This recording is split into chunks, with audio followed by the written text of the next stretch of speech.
Imagina un personaje que a lo largo de la historia ha sido acusado de ser el mayor enemigo de la humanidad, lo opuesto a lo divino y la esencia del mal.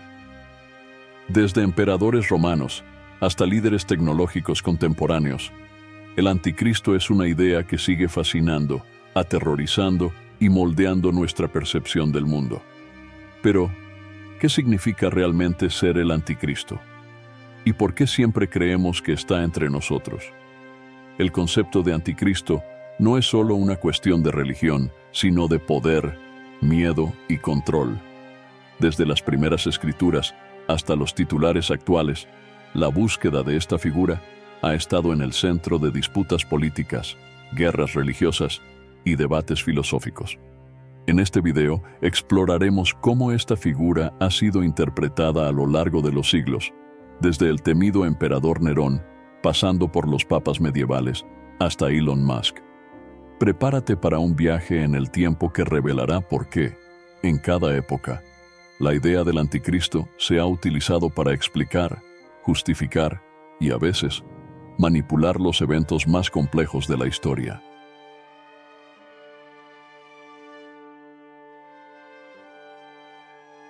La idea del anticristo es una de las más intrigantes y enigmáticas de la Biblia, pero no se menciona con tanta frecuencia como muchos piensan. El término aparece solo 5 veces, todas en las cartas de Juan, donde describe: el anticristo debe venir, pero ya han venido muchos anticristos.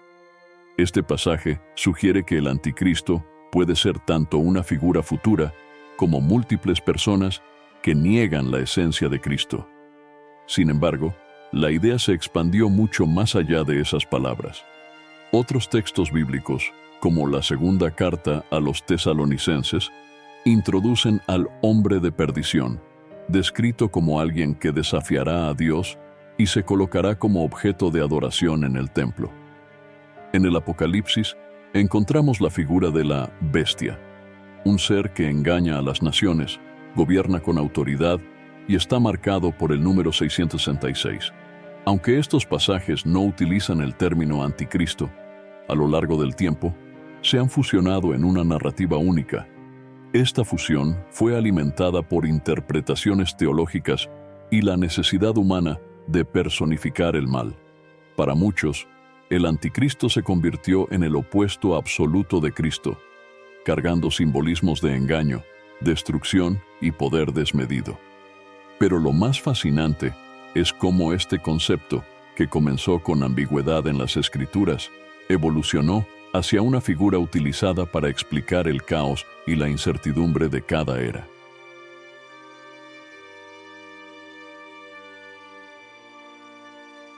Nerón, el quinto emperador de Roma, es recordado como una de las figuras más brutales y controvertidas del Imperio Romano. Gobernó del 54 al 68 d.C., un periodo marcado por escándalos, excesos y persecuciones religiosas.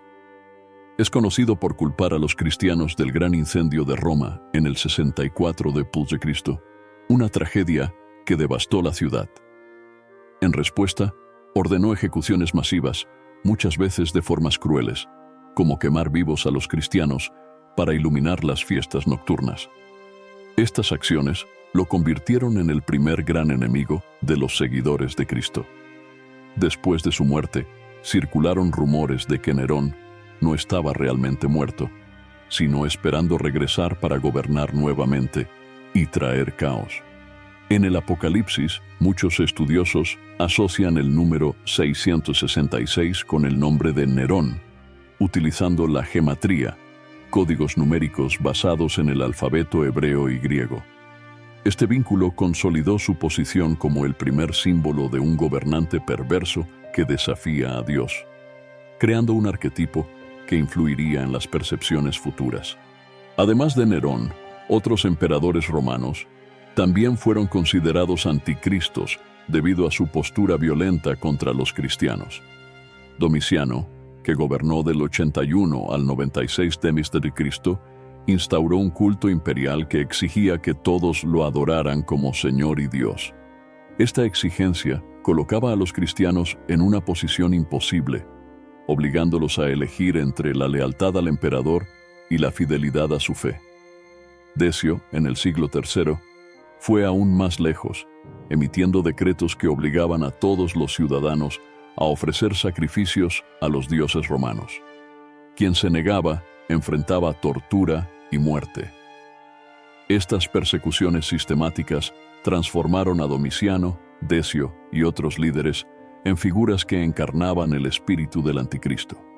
Para los cristianos, no solo representaban la opresión física, sino también el intento de destruir su fe y el mensaje de Cristo. En el siglo IV, el cristianismo enfrentó desafíos no solo externos, sino también internos. Ario, un teólogo cristiano de Alejandría, propuso que Cristo no era de la misma esencia que Dios Padre, sino una creación subordinada. Esta doctrina, conocida como arrianismo, creó una de las mayores divisiones teológicas de la Iglesia primitiva. El Concilio de Nicea, en el 325 d.C., condenó esta idea, afirmando que Jesús era consustancial al Padre. Para muchos líderes de la Iglesia, Ario representaba más que un hereje. Era visto como un anticristo espiritual. Sus ideas amenazaban la unidad y la base de la fe cristiana, desviando a los fieles y causando divisiones que resonarían durante siglos. Aunque condenado, el arrianismo continuó influyendo en corrientes cristianas, mostrando que las herejías internas podían ser tan destructivas como los enemigos externos. Durante la Edad Media, la figura del anticristo se asoció ampliamente con el papado. Esta asociación comenzó en el siglo X, cuando el Papa Juan XV fue acusado por adversarios eclesiásticos de ser el propio anticristo. Las acusaciones se basaban en alegaciones de corrupción, avaricia y comportamiento moralmente cuestionable, reflejando las tensiones internas de la Iglesia en ese momento. Sin embargo, fue durante la Reforma Protestante, en el siglo XVI, cuando esta idea ganó fuerza monumental. Reformadores como Martín Lutero y Juan Calvino declararon que el papado no solo representaba al anticristo, sino que la propia institución era la manifestación continua de la oposición a Cristo. Argumentaban que el poder centralizado de la Iglesia Católica, aliado a su influencia política y control sobre las masas, contradecía las enseñanzas originales de Jesús. Para los católicos, estas acusaciones eran heréticas, y muchos líderes de la Reforma, como Lutero, fueron etiquetados como anticristos en respuesta. Este intercambio de acusaciones reveló cuánto el concepto del anticristo se había convertido en una herramienta política y religiosa, utilizada para consolidar o debilitar poderes eclesiásticos. La disputa no solo dividió al cristianismo, sino que solidificó el uso del anticristo como símbolo de resistencia u opresión, dependiendo del punto de vista. Oliver Cromwell, una de las figuras más controvertidas de la historia inglesa, lideró el Parlamento durante la Guerra Civil Inglesa, resultando en la caída y ejecución del rey Carlos I en 1649. Para los monárquicos, Cromwell era visto como el propio anticristo. Creían que su papel en la destrucción de la monarquía y en la instauración de una república puritana representaba una afrenta directa al orden divino, ya que los reyes eran considerados gobernantes escogidos por Dios. Su gobierno, conocido como el Protectorado, se caracterizó por estrictos códigos morales, persecución religiosa a los católicos y campañas militares brutales, especialmente en Irlanda, donde miles de católicos fueron masacrados. Además, Cromwell fue acusado de usar la religión como pretexto para consolidar su poder político y militar, algo que, para sus críticos, lo acercaba a la figura del anticristo. Sus acciones polarizaron profundamente a Inglaterra, con algunos viéndolo como un salvador que liberó al país de la tiranía real, mientras otros lo veían como un tirano religioso que destruyó la tradición y trajo caos y sufrimiento. Esta polarización demuestra cómo el concepto del anticristo puede adaptarse para atender narrativas opuestas en contextos políticos y sociales. Napoleón Bonaparte, uno de los líderes más emblemáticos de la historia europea, fue ampliamente asociado al anticristo por sus adversarios políticos y religiosos. Después de su meteórica ascensión durante la Revolución Francesa, Napoleón asumió el poder como emperador en 1804 e inició una serie de campañas militares que alteraron drásticamente el equilibrio de poder en Europa. Para muchos de sus oponentes, especialmente en el Reino Unido y en la Iglesia Católica, sus acciones eran vistas como una amenaza apocalíptica. Napoleón fue acusado de intentar establecer un dominio global y destruir el orden cristiano tradicional. Sus adversarios llegaron a relacionar su nombre con el número 666 mediante cálculos numéricos creativos, reforzando la idea de que era un líder apocalíptico. Napoleón también abolió privilegios eclesiásticos en los territorios conquistados e instituyó reformas que muchos veían como un intento de subvertir la influencia de la religión. A pesar de esto, Napoleón buscó aliarse con la Iglesia cuando era necesario, como en su coronación por el Papa Pío VII. Sin embargo, la dualidad entre sus reformas seculares y su ambición militar lo consolidó como una figura polarizadora, vista como salvador por unos y como anticristo por otros. Mikhail Gorbachov, el último líder de la Unión Soviética, se convirtió en objetivo de acusaciones de ser el anticristo principalmente durante los años 80, en el contexto de la Guerra Fría. Su famosa marca de nacimiento en la frente fue interpretada por algunas corrientes religiosas como la marca de la bestia, mencionada en el Apocalipsis, especialmente por teóricos de la conspiración en Estados Unidos. Además, sus políticas de glasnost, transparencia y perestroika, reforma económica, fueron vistas como intentos de seducir a Occidente con promesas de paz y cooperación, características que, según estas teorías, se atribuían al anticristo. Estas acusaciones reflejan el clima de miedo y desconfianza que prevalecía durante la Guerra Fría. Para muchos, Gorbachov representaba la destrucción del orden global establecido y el inicio de una nueva era de incertidumbre. A pesar de estas teorías, fue ampliamente reconocido como un líder reformista que buscaba evitar un colapso aún más caótico de la Unión Soviética. El uso del concepto del anticristo para describirlo evidencia cómo las figuras políticas contemporáneas pueden ser asociadas a arquetipos apocalípticos en momentos de crisis global. Durante la Guerra del Golfo, Saddam Hussein fue ampliamente asociado al anticristo por líderes religiosos y teóricos de la conspiración, especialmente en Estados Unidos. El motivo principal de esta asociación fue su proyecto de reconstrucción de la antigua ciudad de Babilonia, considerada en la Biblia como un símbolo de corrupción y decadencia espiritual. Para muchos, esta reconstrucción era vista como un cumplimiento literal de las profecías apocalípticas descritas en el libro del Apocalipsis.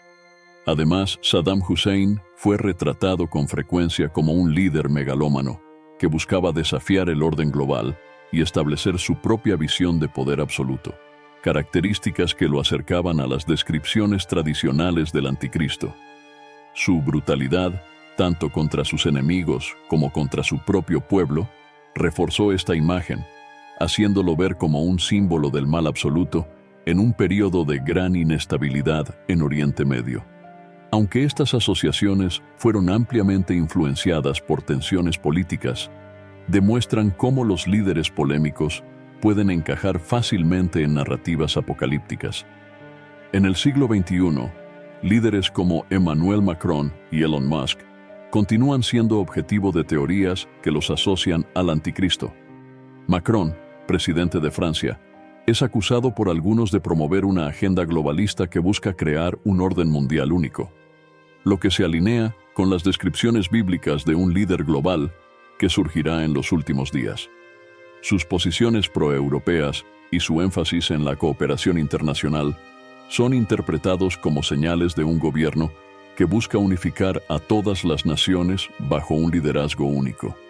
Elon Musk, por su parte, es citado con frecuencia como el anticristo debido a su papel en el avance de la tecnología y la inteligencia artificial.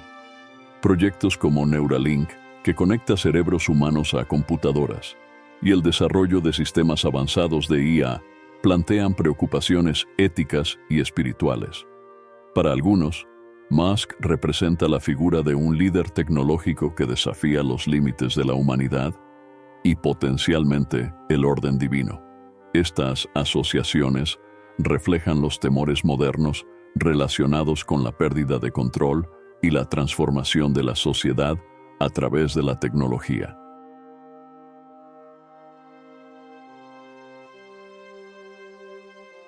El concepto del anticristo ha trascendido la religión, convirtiéndose en una poderosa herramienta social y política. Las acusaciones de anticristo se han utilizado para deslegitimar a adversarios y simplificar debates complejos. Durante la Reforma, el término se usó para polarizar y dividir a los cristianos, transformando cuestiones teológicas en batallas épicas entre el bien y el mal. Psicológicamente, el anticristo ofrece consuelo en tiempos de incertidumbre. Personifica el mal, creando una narrativa de que el bien triunfará. Socialmente, refleja ansiedades colectivas, adaptándose a las preocupaciones de cada época, como el autoritarismo, el globalismo y el avance tecnológico. A lo largo de la historia, el anticristo ha asumido muchas formas, pero tal vez nunca haya sido una persona. Quizás sea una representación de nuestros miedos, dudas y luchas para entender el bien y el mal. Representa el temor a lo desconocido y la necesidad de personificar el mal en una figura comprensible. En el fondo, la idea del anticristo es tanto un reflejo de nuestras batallas internas como un intento de dar sentido al caos que nos rodea. Hemos llegado al final, pero antes que nada quiero agradecerte profundamente por haber llegado hasta aquí conmigo. Siempre es un privilegio poder compartir este tipo de contenido contigo, alguien que también busca entender más sobre la historia, la espiritualidad y las complejidades de nuestra existencia. Tu tiempo es valioso y el hecho de que hayas invertido parte de él conmigo significa mucho. Si este video te trajo nuevas ideas, reflexiones o incluso respuestas a algunas de tus preguntas, te invito a que te suscribas al canal. Así no te perderás ninguno de los próximos contenidos, que siempre buscan aportar valor y profundizar en temas tan fascinantes como este. Y, por supuesto, no olvides dejar tu me gusta. Esto no solo es un apoyo para mí, sino una forma de mostrarle a YouTube que este contenido también puede ayudar a otras personas. Hablando de ayudar, piensa en alguien que pueda beneficiarse de esta información o que simplemente adore temas históricos y espirituales. Comparte este video con esa persona. A veces, una nueva perspectiva puede transformar una conversación o incluso una vida. Y por último, quiero agradecerte de corazón por formar parte de este viaje. Tu presencia aquí es lo que da sentido a todo este trabajo. Que sigas siempre en busca de conocimiento, reflexión y sobre todo, crecimiento. Hasta el próximo video y una vez más, gracias por estar aquí conmigo.